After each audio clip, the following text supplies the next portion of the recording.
कलयुग को मौका मिला राजा परीक्षित की मति भ्रष्ट करने का। आज मौका मिला कलयुग को, और जो मुकुट पहन रखा था राजा परीक्षित ने सोने का, तो कलयुग ने स्वर्ण के मुकुट में प्रवेश किया और राजा परीक्षित की बुद्धि घुमाई।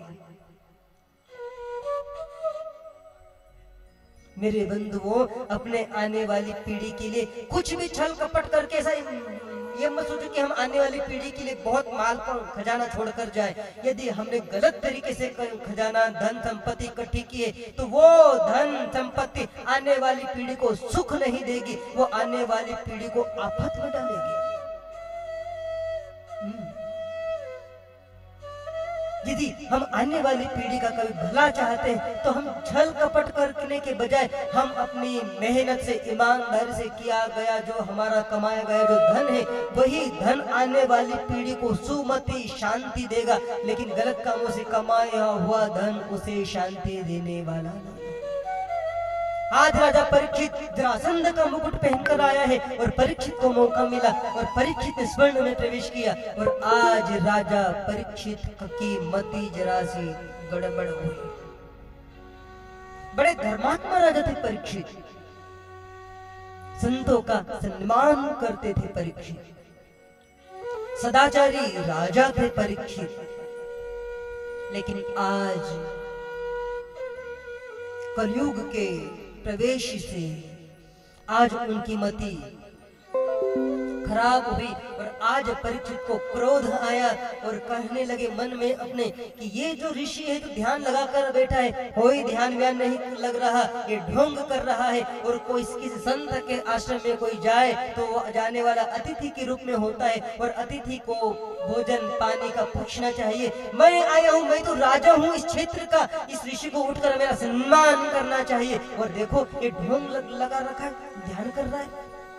शमीक मुनि तो वास्तव में समाधि में लीन थे, लेकिन राजा परीक्षित की मति खराब हुई कलयुग के कारण।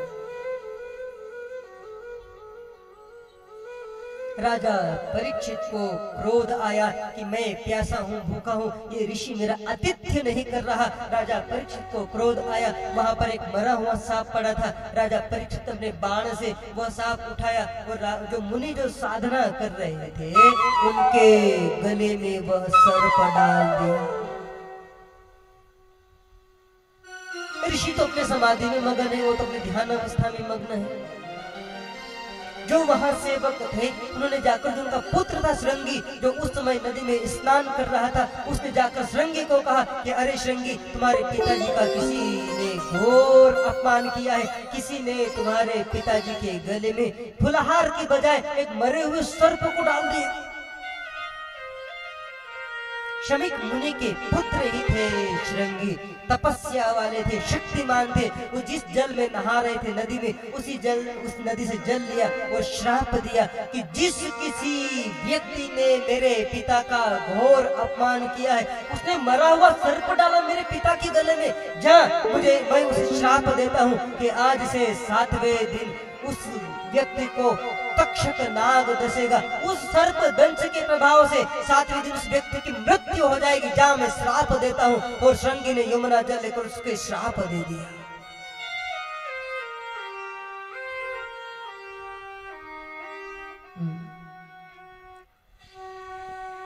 श्रृंगी ने श्राप दे दिया। जब श्रृंगी वापस अपने आश्रम में आते हैं और शमीक मुनि भी अपने समाधि से उठते हैं, तब उन्हें पता चलता है कि क्या हो गया। शमीक मुनि ने अपने पुत्र को डांटा कि अरे तूने क्रोध में आकर एक धर्मात्मा राजा को तूने श्राप दे दिया। वो राजा ऐसा नहीं है, लेकिन किसी कारण से उनकी मति ऐसी हो गई, कलयुग के प्रभाव के कारण। वो तो बड़ा धर्मात्मा राजा है, वो तो बड़ा सदाचारी राजा है, वो तो संतों के सेवक है, लेकिन एक गलती के लिए तूने उन्हें इतना बड़ा श्राप दे दिया। मेरी बंधु, अपने पुत्रों को शक्ति दो, अच्छी बात है, लेकिन शक्ति के साथ समझ भी दो। समझ, अपने बच्चों को गाड़ी दो, मोटरसाइकिल दो, अच्छी बात है, लेकिन पूरी ट्रेनिंग के साथ नहीं तो नहीं चलाते आए तो एक्सीडेंट होने का खतरा है। बच्चों के हाथ में ज्यादा पैसे नहीं देना चाहिए माँ बाप ने।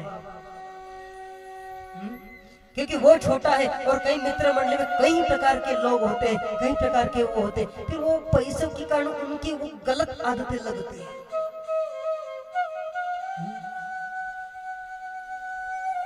माँ बाप ने बच्चों के ऊपर ध्यान रखना चाहिए कि मेरा बच्चा किनका संग कर रहा है, किन के साथ वो उठता बैठता है, ये ध्यान रखना चाहिए माँ बाप ने।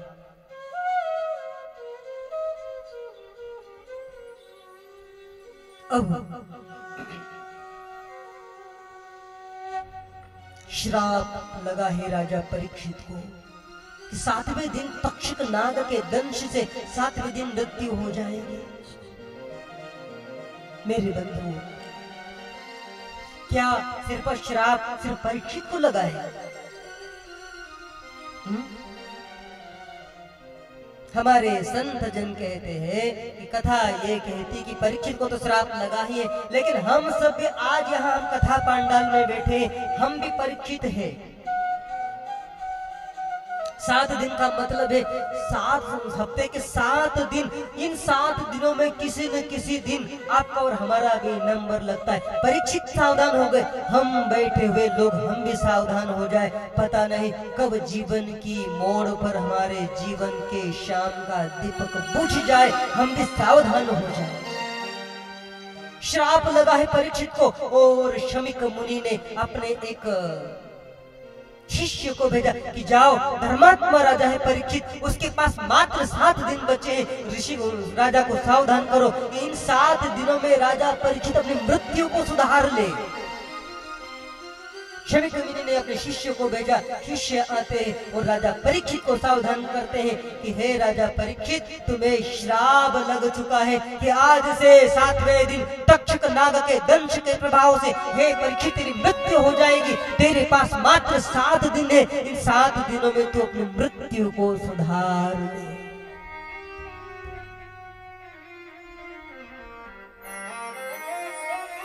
अब राजा परीक्षित दुखी भी होते हैं और प्रसन्न भी होते हैं। दोनों घटनाएं घटती है परीक्षित के जीवन में। दुख इस बात का होता है राजा परीक्षित को कि मेरे से किसी संत का अपराध हो गया। मैंने आज तक कभी किसी संत का मैंने अपराध नहीं किया, कभी किसी का अपमान नहीं किया, और आज मेरे से एक समाधि में लीन महापुरुष का अपराध हो गया। मैंने उनके गले में मरे हुए सर्प की माला डाल दी। मुझे मरने का डर नहीं है, लेकिन मैंने एक संत का अपमान किया, मुझे दुख इस चीज का है। खुशी भी हुई परीक्षित को। परीक्षित इस बात को लेकर खुश होता है कि इस दुनिया का मैं पहला ऐसा आदमी हूँ जो मुझे 7 दिन पहले पता चल गया कि मैं मरने वाला हूँ। नहीं तो नींद तो मृत्यु तो ऐसी गफलत में डालती है कि आदमी को पता ही नहीं चलता कि कब वो मौत के गाल में समा जाता है। परीक्षित सोचता है कि मैं दुनिया का पहला ऐसा व्यक्ति हूँ कि मुझे 7 दिन पहले पता चल गया कि मैं मरने वाला हूँ। लेकिन मृत्यु कहाँ भनक लगने देती है? कहाँ पता चलता है कि कब किसकी मृत्यु होने वाली है? अब राजा परीक्षित सावधान हो गए और राजपाट अपने पुत्रों को सौंप कर अब स्वयं गए गंगा किनारे किसी संत की खोज में कि इन 7 दिनों में मैं क्या करूं जिससे मेरी मृत्यु संवर जाए। याद करते हैं राजा परीक्षित अपने गुरुओं को, कौन है जो मुझे इस मार्ग में समाधान करे, जो इस समय में मुझे इस आपत्ति से मुझे बचाने के लिए प्रेरित करे। याद कर रहे हैं राजा परीक्षित अपने गुरुजनों को। तुम्हारी याद आती है, तुम्हारी याद आती है, बताओ क्या करें गुरुवर। तुम्हारी याद आती है, बताओ क्या करें गुरुवर। तुम्हारी याद आती है, तुम्हारी याद आती बताओ क्या करे गुरुवर। तुम्हारी याद आती है बताओ क्या करे गुरुवर।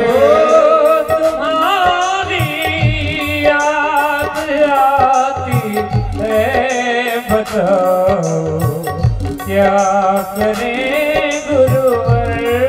तुम्हारी याद आती है बताओ क्या करे गुरुवर। जब जब ये गीत ये भजन हम गाते हैं हरि बोल। तो हमें परम पूज्य बापू जी की याद आती है। वो नजारा जो हमने उनके साथ कभी देखा, उनके सत्संग सुने, उनका सानिध्य मिला, उनके चरण में बैठकर उनकी चरण सेवा की। कभी पाल आश्रम जाते तो उनके दर्शन करते, वो कैसे विचरण करते, अपने शिष्यों को, अपने बच्चों को, हम सभी साधकों को कैसी कैसी शिक्षा देते। और उन सदगुरु की याद आती है तो दोनों आंखों से आंसू बहते हुए बस यही शब्द निकलते क्या, तुम्हारी याद आती है, तुम्हारी याद आती है बताओ क्या करे गुरुवर। तुम्हारी याद आती है बताओ क्या करे गुरुवर।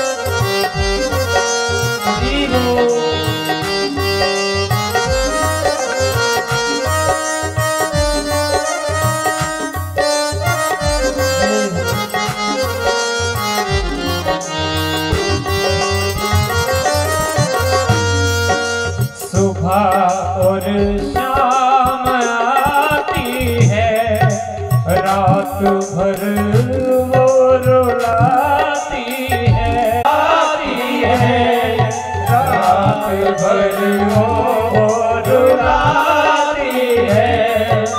सुबह और शाम आती है, रात भर वो रुलाती है। और शाम आती है, रात भर वो रुलाती है।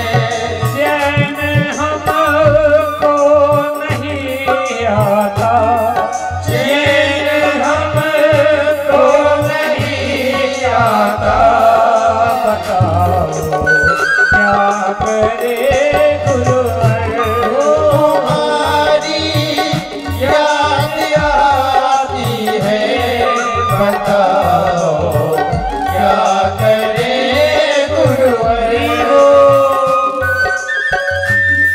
जय हो। जिंदगी में सब सारे द्वार बंद हो जाए तभी गुरु का द्वार ऐसा होता है, सारे द्वार बंद हो जाए तभी गुरु का द्वार ही खुला होता है। हम जाए सच्ची श्रद्धा लेकर, हम जाए आंखों में आंसू लेकर, हम जाए सच्चे दिल से तो उनका द्वार